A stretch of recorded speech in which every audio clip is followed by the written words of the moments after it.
খড়িবাড়িতে বালি পাচারের হাতে নড়চড়, 16 ট্রাক্টর জব্দ। মেচি নদী থেকে চালান ছাড়া বালি পাচারের ঘটনায় তদন্তে নেমে বড়সড় সাফল্য পেল খড়িবাড়ি ভূমি ও ভূমি রাজস্ব দপ্তর। বুধবার ভোরে সীমান্তরক্ষী বাহিনী, এসএসবি এবং স্থানীয় পুলিশের সহযোগিতায় পানি ট্যাঙ্কি এলাকায় অভিযান চালিয়ে 16টি চালানবিহীন বালি বোঝাই ট্রাক্টর জব্দ করা হয়েছে। ভূমি রাজস্ব দপ্তরের আধিকারিক প্রতিমা সুব্বা জানিয়েছেন, অবৈধ বালি পাচারের খবর আমাদের কাছে পৌঁছেছিল। গতকাল সন্ধ্যায় আমরা এসএসবি এবং পুলিশের সঙ্গে বৈঠক করে পরিকল্পনা করেছিলাম। আজ সকালে সেই পরিকল্পনা অনুযায়ী অভিযান চালিয়ে এই সাফল্য পেয়েছি। তিনি আরও জানান, আমরা এই ধরনের অবৈধ কার্যকলাপকে কখনোই সহ্য করব না। ট্রাক্টর গাড়ির মালিকদের খোঁজ চলছে এবং আটক করা, বাজেয়াপ্ত করা হয়েছে। ভবিষ্যতেও এই ধরনের অভিযান চালিয়ে যাব। স্থানীয় সূত্রে জানা গিয়েছে, মেচি নদী থেকে দীর্ঘদিন ধরে চালান ছাড়া বালি পাচার হচ্ছিল। এতে স্থানীয় পরিবেশের ওপর মারাত্মক প্রভাব পড়ছিল। ভূমি রাজস্ব দপ্তরের এই অভিযানে স্থানীয় বাসিন্দারা খুশি হয়েছেন। Bureau report, Kharibari Times. আমরা অনেক দিন ধরে কমপ্লেন পেয়েছি যে ইলিগাল মাইনিংগুলো, ইলিগাল বালু রিভার বেড থেকে তোলা হচ্ছে। আর আমরা একটা স্ট্র্যাটেজি, একটা প্ল্যানিং করলাম। SSB plus police station, OC Kharibari মিলে আমরা একটা স্ট্র্যাটেজি করলাম। তারপরে আমাদেরকে খুব হেল্প করলো কমান্ড্যান্ট মোহিত সিং। ওনার গাইডেন্সে আমরা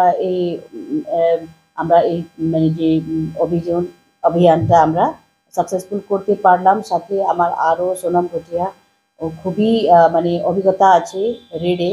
তো উনি একদম সব নিজের পার্সোনাল লাইফ বাদ দিয়ে উনি সকাল সকাল অফিসের এদিকে মানে এত দূর শিলিগুড়ি থেকে এসে একদম রেডি ছিল উইথ টিম। আর এসএসবির হেল্প নিয়ে, ওসি খড়িবাড়ির হেল্প নিয়ে, প্লাস লোকাল যারা ছিল ওনাদের হেল্প নিয়ে আমরা এই মিশনটা সাকসেসফুল করতে পারলাম। আর আমার একদম অনেক অনেক ধন্যবাদ গ্রাম বাসিন্দা যাদের থেকে আমি এই কমপ্লেনটা আমার কাছে এসলো।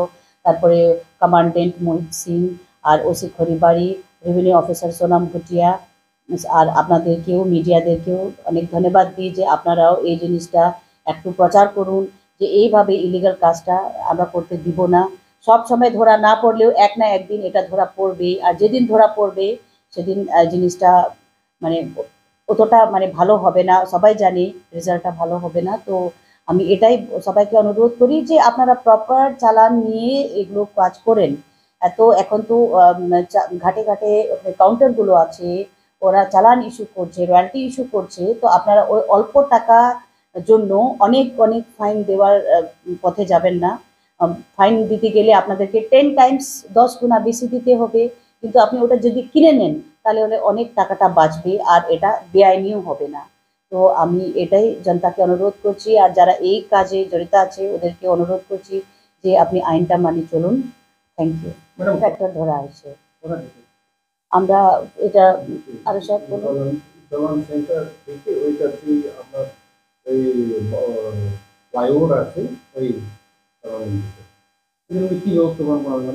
এদের স্ট্রিক্ট ব্যবস্থা হবে। এখন তো আমরা এসএসবির কাস্টাডিতে দিয়েছি, আমরা থানাকে চিঠি করব, ওখান থেকে আবার পুলিশের কাস্টাডিতে আমরা দিব।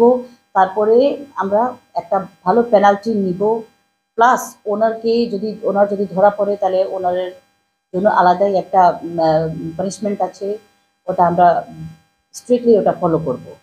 তার জন্য আমাদের কাছে এরকমই প্ল্যানিং আছে। আর যেটা আমি বললাম যে সব দিন ধরা না পড়লেও একদিন এমন করে ধরা পড়বে তো কোনো বাঁচার উপায় থাকে না। তো আমরা আমাদের মাইন্ডে অলরেডি আছে। সবাইকে সূচিত করছি যে আপনারা এগুলো করবেন না। আমরা কিন্তু এটা জাস্ট স্টার্টিং, এটা জাস্ট শুরুয়াত। এখন থেকে আমরা এই জিনিসটা আমরা কন্টিনিউ রাখবো। আর যত ইলিগাল মাইনিং হচ্ছে, যে বর্ডার ক্রস করে যেটা নিয়ে যাচ্ছে, ওইগুলোকে আমরা স্টপ করে দিব। এটা আমি ট্রাই করব, সাথে আমার অফিসাররা, আমার স্টাফরা সবাই আমরা মিলিয়ে ট্রাই করতেছি। যেহেতু আমরা দূর থেকে আছি, তাও কিন্তু আমাদের নজর এখানেই আছে। তো আপনাদেরকে অনুরোধ করি যে এগুলো স্টপ করে দেন। আর মিডিয়াকেও ধন্যবাদ, আপনারা একটু প্রচার করুন যে এভাবে কাজটা হবে না। এটা তো জানি मतलब 2-3 दिन मतलब 3-4 दिन আগে থেকে এটা যে ইলিগাল যে মাইনিং এক্সট্রাকশন চলতেছে এটা এখানে ওইটা যে আপনার ই চালান সেন্টার ওইটা বন্ধ আছে। ওই দিনের সময় তো বেশি করে নাই, কিন্তু রাত্রিবেলা আর এই সকালবেলা অনেক এই বদমাশি কাজ করে চুরি করে এটা অনেক কমপ্লেন হলো। তারপরে এই আজকে আমি সকাল 6টার সময় থেকে আমার এসএসবি যে পানি ট্যাঙ্কিতে আছেন ওনার টিম সঙ্গে আমি গিয়ে আজকে 16 গাড়ি আজকে ধরলাম।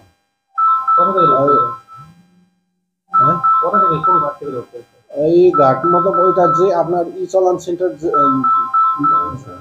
যেখানে আছে ওই সারাউন্ডিং এর ভিতরে একটু আগে যে আপনার ওই ফ্লাইওভার আছে নেপাল ওই বর্ডারে ওইটা আর ওই ই চালান সেন্টারের ওই মাঝামাঝি ওই এরিয়ার ভিতরে আমি ধরলাম। আমার নাম সোনাম ভুটিয়া।